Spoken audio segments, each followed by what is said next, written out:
Good morning, everybody. Today we're going to talk about 9 ways to winterize your marketing plan. This is Becky Livingston from Penheel Marketing, and we just want to talk a little bit about why you want to have a winterized marketing plan and some of the ways in which you can do that. Why would you winterize your marketing plan? You want to carry through some of the things that you've been doing in your non-busy season or in some of the other months that you've been working this year, and think about how you can carry that through the winter months when things start to get a little bit crazy with holidays and events coming up in the winter. So here are some suggestions to help provide you with ways to develop your marketing plan that will carry you through the winter season. It helps to increase leads, and it also will help to generate brand awareness for your firm if you continue to use these processes throughout the winter months. If you own a smaller firm or a smaller business, tackling all of these items at once will be a challenge. So I suggest that you review the list below and choose the items that you feel will provide the most return on investment. Then after the winter months are over, or after it's your busy season, begin to implement some of the other items for next year's growth plan. The first thing you want to look at is your website review.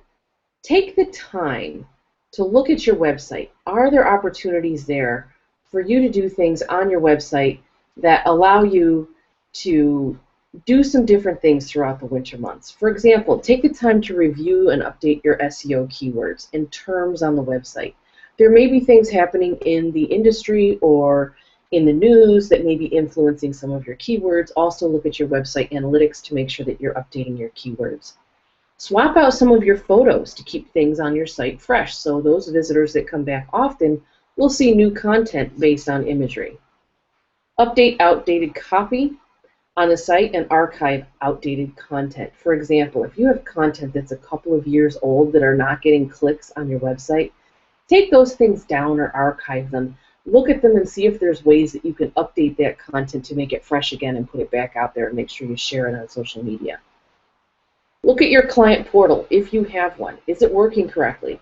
And make sure that all your clients that use the client portal have access to it. And test out any contact us links to make sure new clients or potentials are able to connect with you on your website.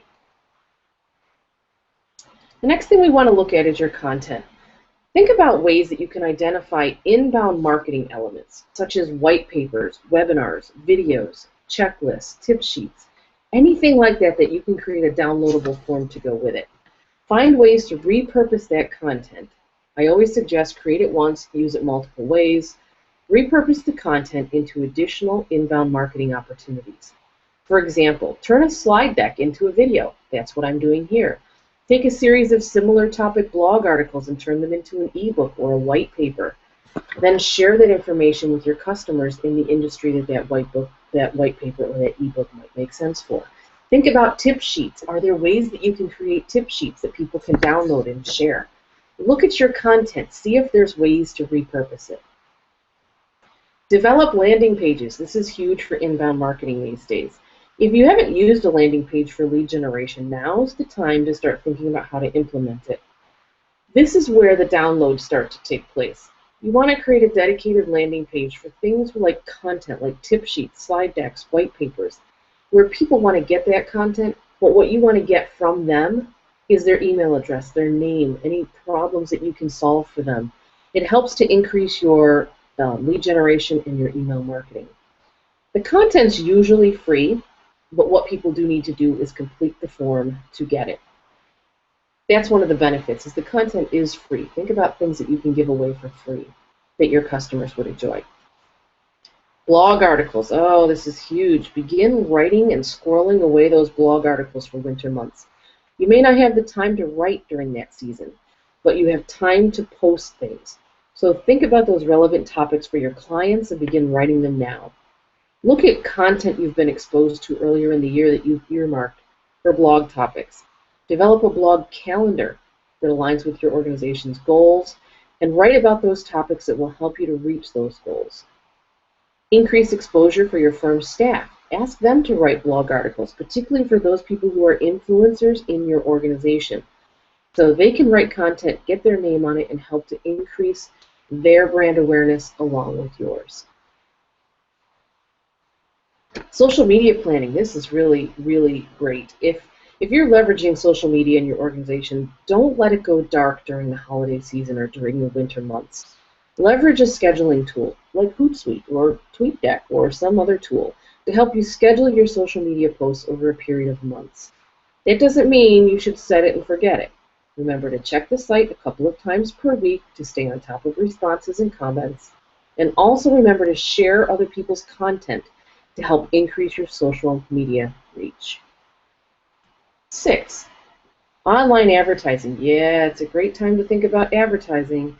Now's the time to think about how you can increase leads during the winter months by developing online ad campaigns for search engines, online magazines, conferences, and other social media. Think outside the box here. You can define a campaign goal, for example, increasing LinkedIn referrals by 5% each month from January to March. Or maybe you want to add 5 new leads from a source, name the source, each month from September through January. You need to define the goals.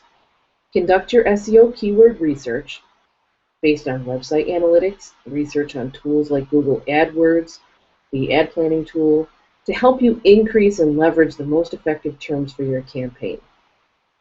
Write the copy and develop the call to action for the ad. Create up to 12 ads with 3 ads per campaign to start. Manage the ads during your winter months and schedule them not to run during a season where you're really, really busy, because you don't want to necessarily bring in more clients when you're super busy, but what you do want to do is create brand awareness. And then remember to swap out the poor performing ads and add new ads from the original 12. That's why you do 12 up front, so you can easily swap things in and out. And lastly, remember to report on your metrics, both successes and failures, so that you know what didn't work and you don't use it again, and what did work to make sure you use that again. Promotional products. Oh, the holiday season. It's a great time to thank all of your customers for the great stuff that the time they've spent with you and the patrons that they've given you. But think about the holiday season. Usually it starts around mid-November and it ends around the end of the year, first week of January. If you're sending out promotional items to thank your customers, that might be a time when your piece could get lost in the shuffle. So think a little bit outside the box here. Think about ways that you can send thank you notes or gifts or whatever it is that you send your customers on that time, just before the holiday gift giving season or just after it. That will help it to stand out just a little bit more. Referrals are a great way to get your customers talking about you. There's no better form of flattery than to have one of your customers tell someone new about your great service. Remind them that referrals are the best form of flattery. Give your clients an opportunity to share their thoughts about your organization with others. Ask them to participate in a survey. Ask them to share your newsletter with friends. Ask them to comment on social media. In some cases, capturing people's survey comments on video are a nice way to increase the media mix on your website. You can work with a graphic designer to take comments and develop them into a video montage for use on the website, in newsletters, in emails. Leverage tools like PowerPoint and Google Hangouts, like I'm doing here, to complete the task. There's no fancy video equipment needed. This isn't fancy. It's done over the web. It's nice. Email. Oh, this is our last tip, 9. Email. If you need clients to take action on their account or to communicate with you during this crazy time of the year, look at how you can standardize your email formats to increase the engagement. And here's a sample here. We basically give the customer a little sentence about what they're doing. We identify important tips for them so that they have something to connect with. We identify some next steps, so those are some things that they need to do. Then we give them a call to action or an action item. It's very simple. We tell them what they need to do. We talk to them about how they need to reach out to us. And then it gives them a little bit less for them to weed through to try to figure out what it is they need to talk to you about. So when it comes to marketing prior to your crazy winter months, think about how you can leverage these 9 tips to help winterize your marketing plan. We've got a checklist, same steps. There's a checklist on Pinterest that offers the same information. You can download that here using this URL. Feel free to download that and share it with your friends. Put it on Twitter, Facebook, LinkedIn, wherever you choose to play on social media. And we look forward to seeing you on our next video. Thanks a lot.